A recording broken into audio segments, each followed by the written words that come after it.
আসসালামু আলাইকুম, nice cooking শোতে আপনাদেরকে স্বাগত জানাই। আজ আপনাদের সঙ্গে শেয়ার করব চিড়ে দিয়ে খুবই সুন্দর একটা বিকালের নাস্তা, খেতে ভীষণ ভালো হয়। দেখুন দেখতে কতটা সুন্দর হয়েছে, আর এগুলো তৈরি করা খুবই সহজ। তো অবশ্যই আপনারা স্কিপ না করে পুরো রেসিপিটা দেখে নেবেন। আশা করছি আপনাদেরকে খুবই ভালো লাগবে এবং সহজ মনে হবে। তো চলুন রেসিপিটা শুরু করি। এখানে দেখুন একটা মিক্সিং বোল নিয়েছি। এবার নিয়ে নিচ্ছি হাফ কাপ চিড়ে। তো এখানে 100 গ্রাম চিড়ে নিয়েছি। এখানে আমি সাদা চিড়েটা নিয়েছি, আপনারা চাইলে লাল চিড়েও নিতে পারেন। চিড়েগুলো খুব ভালোভাবে ঝেড়ে আমি পরিষ্কার করে নিয়েছি। খুব সুন্দর করে পরিষ্কার করে নিতে হবে। এবার আমি এখানে দিয়ে দিচ্ছি পানি। কয়েকবার পানি পাল্টে চিড়েগুলো খুব ভালোভাবে ধুয়ে নিতে হবে, যাতে করে কোনো নোংরা না থাকে। তো এখানে দেখুন আমি দিয়ে দিলাম পানি। এবার খুব ভালোভাবে কয়েকবার পানি পাল্টে ধুয়ে তারপরে আপনাদেরকে আমি দেখাচ্ছি। অনেক নোংরা থাকে চিড়েতে, দেখুন। আপনারাও সুন্দর করে কয়েকবার পানি পাল্টে ধুয়ে নেবেন। চিড়েগুলো ধুয়ে পরিষ্কার করে নিয়েছি, তারপরে পানিটাকে ঝরিয়ে নিয়েছি। এবার চিড়েগুলোকে আমি 10 মিনিটের জন্য এভাবে ঢাকা দিয়ে রেখে দেব, তাহলে সুন্দর মতো নরম হয়ে যাবে চিড়েগুলো। দেখুন 10 মিনিট হয়ে গিয়েছে, ঢাকাটা খুলে নিচ্ছি। খুব সুন্দর নরম হয়ে গিয়েছে। এবার আমি হাত দিয়ে এভাবে একটু চটকে নিচ্ছি। এইভাবে করে একটু চটকে নিলে রেসিপিটা খুবই ভালো হবে। আপনারাও এইভাবে একটু চটকে নেবেন। এবার আমি এখানে দিয়ে দিচ্ছি 2টো সেদ্ধ আলু। আলুগুলো সেদ্ধ করে গরম থাকতেই কিন্তু ম্যাশ করে নিতে হবে, তাহলে সুন্দর মতো ম্যাশ হয়ে যাবে। তো এখানে অবশ্যই আপনারা আলু দিয়ে দেবেন, আলু দিলে কিন্তু নাস্তাটা খেতে অনেক বেশি ভালো লাগবে। আর দিয়ে দিলাম এখানে একটা বড় সাইজের পেঁয়াজ কুচি। পেঁয়াজটা লম্বা করে কুচি করে নিয়েছি। আর দিয়ে দিলাম এখানে 4-5টা মতো কাঁচামরিচ কুচি। তা আপনারা ঝাল বুঝে কাঁচামরিচটা দিয়ে দেবেন। এখানে বেশ কিছুটা পরিমাণে দিয়ে দিলাম ধনিয়া পাতা কুচি। ধনিয়া পাতা দিলে কিন্তু খেতে অনেক বেশি টেস্ট হবে। আর দিয়ে দিলাম এখানে আদা কুচি 1 টেবিল চামচ। আর দিয়ে দিচ্ছি 1 টেবিল চামচ রসুন কুচি। আদা রসুন দিলে সুন্দর একটা ফ্লেভার হয় আর খেতেও বেশ ভালো লাগে। আর দিয়ে দিচ্ছি সামান্য একটু হলুদ গুঁড়ো। 1/2 চা চামচ দিয়ে দিচ্ছি ভাজা জিরা গুঁড়ো। 1/2 চা চামচ মতো দিয়ে দিচ্ছি এখানে মরিচ গুঁড়ো। তো অবশ্যই এখানে ঝালটা আপনারা নিজেদের মতো করে দিয়ে দেবেন। এবার এখানে দিয়ে দিচ্ছি 1/2 চা চামচ ম্যাগি মশলা। ম্যাগি মশলা দিলে কিন্তু টেস্টটা খুবই সুন্দর আসবে, তা আপনারা দিয়ে দেবেন। এখানে স্বাদ মতো দিয়ে দিলাম লবণ। তো এখানে আমি 1/2 চা চামচ লবণ দিয়ে দিলাম। আর সামান্য একটু দিয়ে দিলাম গোলমরিচের গুঁড়ো। এখানে দিয়ে দিচ্ছি 1 চা চামচ গোটা জিরা। আর এখানে দিয়ে দিচ্ছি 2 টেবিল চামচ কর্নফ্লাওয়ার। কর্নফ্লাওয়ারটা আমি বাইন্ডিংয়ের জন্য দিয়ে দিলাম। আপনারা চাইলে কিন্তু এখানে ময়দা বা বেসন দিতে পারেন। আর কর্নফ্লাওয়ার দিলে কিন্তু অনেক বেশি মুচমুচে হয়, খেতে বেশ ভালো লাগে। এবার হাত দিয়ে খুব ভালোভাবে মেখে নেব। সুন্দর করে চটকে মেখে নিতে হবে, যাতে করে সমস্ত মশলা মিশে যায়। তো যারা ভিডিওটি ইউটিউব থেকে দেখছেন নতুন, প্লিজ চ্যানেলটা সাবস্ক্রাইব করে চ্যানেলের সাথে থাকবেন।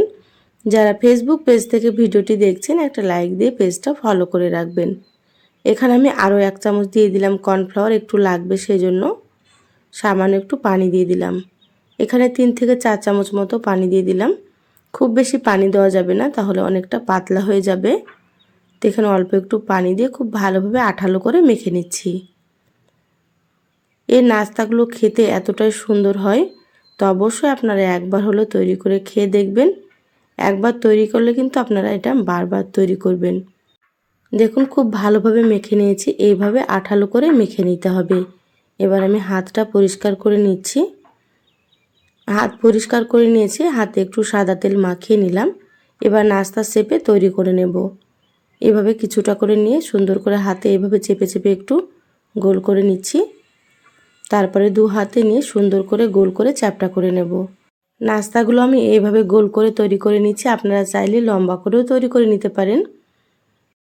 দেখুন এই নাস্তাটা হয়ে গিয়েছে, প্লেটে রেখে দিচ্ছি। আবারও আপনাদেরকে তৈরি করে দেখাচ্ছি। কতটা সহজ আপনারা হয়তো দেখেই বুঝে গেছেন। আর আমার চ্যানেলে আরও অনেক রেসিপি আছে, চাইলে আপনারা রেসিপিগুলো দেখে নিতে পারেন। আমি সবসময় ঘরে থাকা উপকরণ দিয়ে রেসিপিগুলো দেখানোর চেষ্টা করি। খেতে ভীষণ ভালো হয়। তা আপনারা একবার তৈরি করে খেয়ে আমাকে কমেন্ট করে জানাবেন আপনাদেরকে কেমন লেগেছে। বাকি সব নাস্তাগুলো একইভাবে আমি তৈরি করে নেব।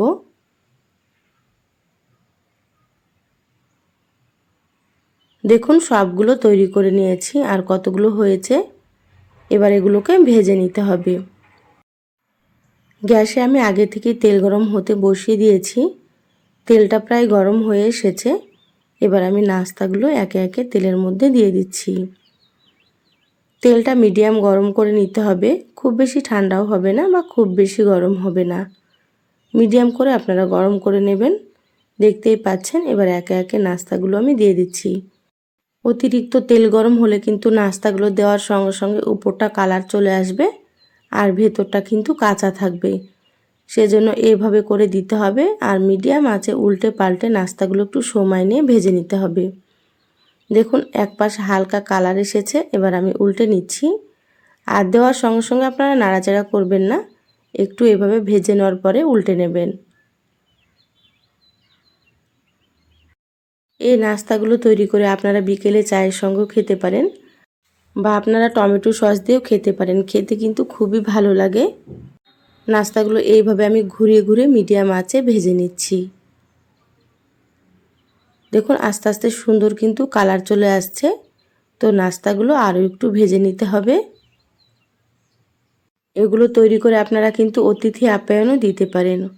যাকে খাওয়াবেন সেই কিন্তু খুবই পছন্দ করবে।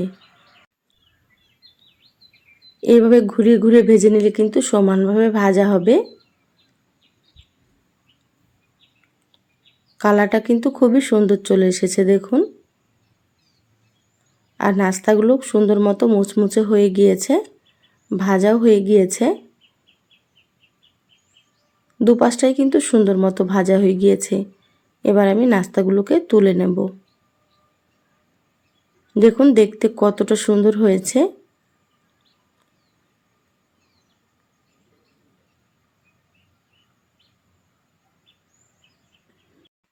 এইভাবে তেল ঝরিয়ে তুলে টিস্যু পেপারের উপর রেখে দেব, তাহলে এক্সট্রা তেলটা সোক করে নেবে।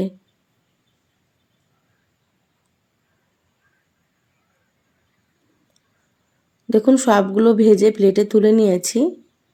দেখে হয়তো আপনারা বুঝতে পারছেন নাস্তাগুলো কতটা সুন্দর হয়েছে। একটা নাস্তা আপনাদেরকে ভেঙে দেখাচ্ছি। এই নাস্তাগুলো উপরটা হয় মুচমুচে আর ভেতরটা নরম, খেতে খুবই ভালো লাগে। তো রেসিপিটা কেমন লাগলো চ্যানেলের কমেন্ট বক্সে কমেন্ট করে জানাবেন। ভালো লাগলে একটা লাইক দিয়ে ভিডিওটা শেয়ার করে দিবেন। সবাই অনেক বেশি ভালো থাকবেন, সুস্থ থাকবেন। ধন্যবাদ সবাইকে। আল্লাহ হাফেজ।